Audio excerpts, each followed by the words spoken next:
Nakipag-ugnayan ng pamahalaang panlalawigan ng Isabela sa mga eksperto mula sa Kyoto University at Isabela State University upang isulong ang mga pangmatagalang solusyon sa problema ng pagbaha sa lalawigan. Personal na bumisita sa pamahalaang panlalawigan ng Isabela ang delegasyon mula sa Kyoto University upang talakayin ang mga rekomendasyon sa flood management kasunod ng naging pahayag ni Governor Rodito T. Albano noong nakaraang taon sa Japan na prioridad ng kanyang administrasyon ang proteksyon ng mamamayan laban sa matinding pagbaha. Sa pagpupulong na dinaluhan ng mga pinuno ng iba't ibang tanggapan ng PGI, inilahad ng mga eksperto ang kahalagahan ng hotspot identification at flood mapping bilang unang hakbang upang mas maunawaan ang lawak at dalas ng pagbaha sa Isabela. Ipinahayag din nila ang paggamit ng smart governance kabilang ang isang centralized application system batay sa karanasan ng Vietnam sa pagtugon sa flood crisis. Bukod dito ay minungkahi rin ang pagpapatupad ng mga hard engineering solutions tulad ng storage at retention dams upang makontrol ang daloy ng tubig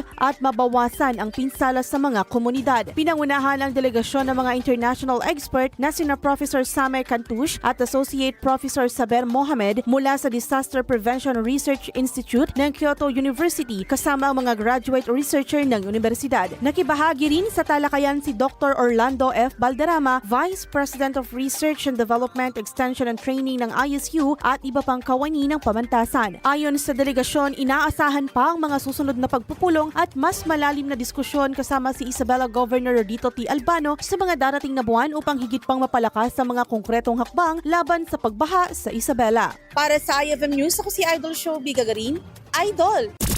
IFM News.